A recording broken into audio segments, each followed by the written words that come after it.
સીતારામ દેવીદાસ જય મા અમર જય શ્રી કૃષ્ણ.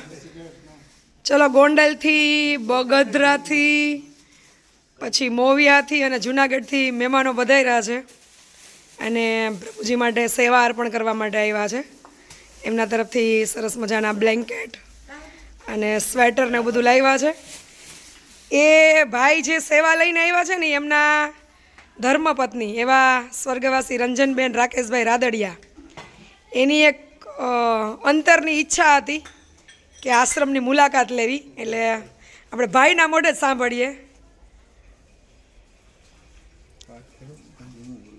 બોલો મારા ઘરના ને આપણે જલ્પાબેનના વિડીયો મારા ઘરના બહુ જોતા, એટલે એને મને જીવતા એવું કીધું હતું કે આપણે એકવાર અહીંયા જવું છે એમ. તો પછી મારી ઈચ્છા એવી હતી કે મેં કીધું હવે કંઈક લઈને જ જાય, એમને નથી જવું એમ, એટલે અમે બધું લઈને આવ્યા છીએ. રંજનબેન જ્યારે હયાત હતા ત્યારે વિડીયો જોતા અને એની અંતરની ઈચ્છા હતી કે અમરધામ આશ્રમની મુલાકાત લઈએ અને પ્રભુજી માટે કંઈક સેવા અર્પણ કરીએ. પણ આપણા કમનસીબ કે એમની આજે હાજરી નથી અને એમને એટેકથી 8 મહિના પહેલાં એમનું અવસાન થયું છે. તો આજે જ્યાં એ આત્મા હોય ત્યાં મા અમર એમને સદગતિ આપે અને એમની જે અંતરની ઈચ્છા હતી પ્રભુજી માટે સેવા અર્પણ કરવાની, તો ભાઈ શ્રી રાકેશભાઈ છે એ આજે પ્રભુજી માટે કપડાં, પ્રભુજી માટે સ્વેટર ને બધું એમની એક યાદગીરી સ્વરૂપે પ્રભુજીને સેવા અર્પણ કરવા માટે પધાર્યા છે. ત્યારે ફરીથી રાકેશભાઈનો અને સાથે પધારેલા દાતાશ્રીઓનો ખૂબ ખૂબ આભાર અને મા અમર રંજનબેનના દિવ્ય આત્માને શાંતિ અર્પે એવી હૃદયથી પ્રાર્થના કરીએ. તમે જ્યાં હોય ત્યાંથી આ સેવા તમારી અમરધામ આંગણે સ્વીકારાઈ ગઈ છે, એટલે જ્યાં હોય ત્યાં ખૂબ રાજી રહેજો અને ઈશ્વર તમને એના ચરણોમાં સ્થાન આપે એવી હૃદયથી પ્રાર્થના. સાથે સાથે તમારા દીકરી છે દાદા છે એ મોવિયાથી પધાર્યા છે.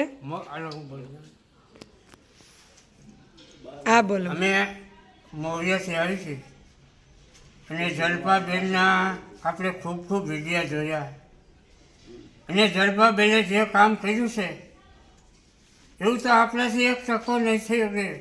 પણ જો કુદરતે આપ્યું હોય તો ફૂલનો ફૂલ, નહીં તો ફૂલની પાખડી અહીંયા પ્રભુજીને આપજો અને આપણા સર્કલ મિત્રને બધાને કહેજો કે એકવાર અમરનાથ સત દેવીદાસ બાપુ જલ્પાબેનના આશ્રમે મુલાકાત લો.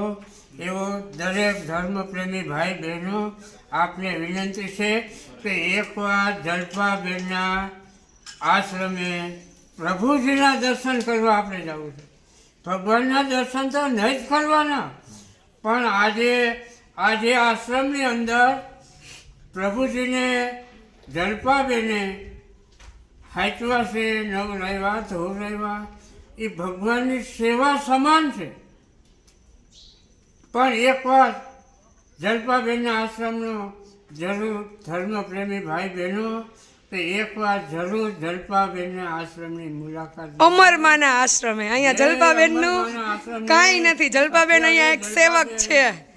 અમરમાનો આશ્રમ હતો પણ અત્યારે તમે જ અમરમાં છો. ના ના ના ના, આપણી મારી લાયકાત ઓકાત નથી. જલ્પાબેન આ ન થાય કોઈ નથી, પણ એ તો આપણને એ ઉર્જા અને શક્તિ આપતા હોય અને આપણને પ્રેરણા કરતા હોય. બાકી એટલે અમરમાં એક જ હોય, એ બીજા ના હોય, બીજા બને નહીં. એના સેવક બનીને જે હનુમાનજીએ કેમ ભગવાન રામના સેવક બનીને સેવા કરી, એમ આપણે સેવક બનીને સેવા કરવાની. તમે અમરમાનું બીજું સ્વરૂપ લઈને આપણે એના સેવક છીએ, બીજું સ્વરૂપ નહીં, સેવક. બાકી જલ્પાબેન આ ન થાય, એ ઈશ્વર કરાવડાવે. આપણે છે ને આપણા નામ રંગ રૂપથી આ પૂતળા ધરતી પર ઈશ્વરે ઉતાર્યા છે ને, તો કંઈક ઉદ્દેશ્ય સાથે ઉતાર્યા છે. પણ અહીંયા આવીને આપણી વિચારો અને આપણા ઉદ્દેશ્યો કોઈ બદલાવે તો બદલી જાય, એટલે આપણે આપણા ઉદ્દેશ્યથી ભટકી જઈએ છીએ. તમે પણ સાચી રાહ દેખાડવાવાળું પાછું કોઈ મળી જાય ને તો આપણે આપણા ઉદ્દેશ્ય સુધી પાછા પહોંચીએ જઈએ. અને તમે જલ્પાબેન અમરમાનો બીજું સ્વરૂપ તમે છો. અમરમાં હું એની સેવક છું.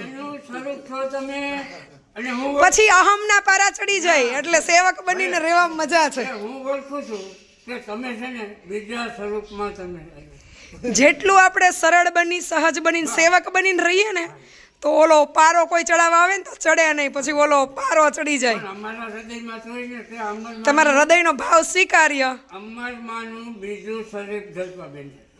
અમે વિચાર તમે નહીં. સાથે સાથે સાથે ખૂબ ખૂબ આભાર દાદા.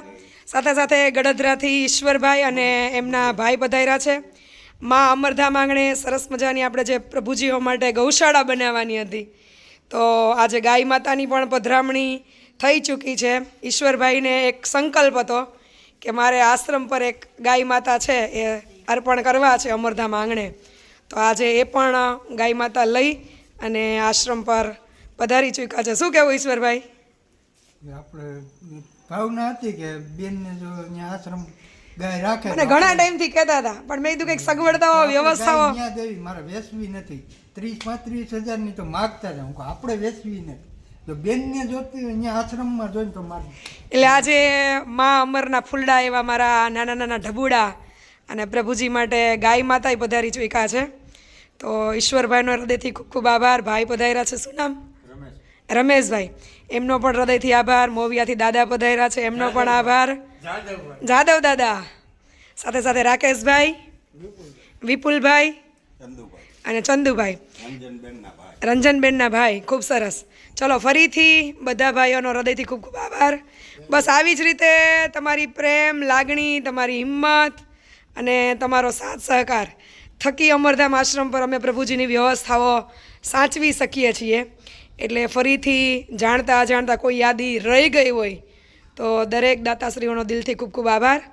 માં અમર સૌને ખૂબ સુખી નિરોગી દીર્ઘાયુ અર્પે અને બધાની વિચારધારા એક થાય કે જેનું કોઈ નથી એના માટે જીવીએ, એવી માને હૃદયથી પ્રાર્થના. જય મા અમર.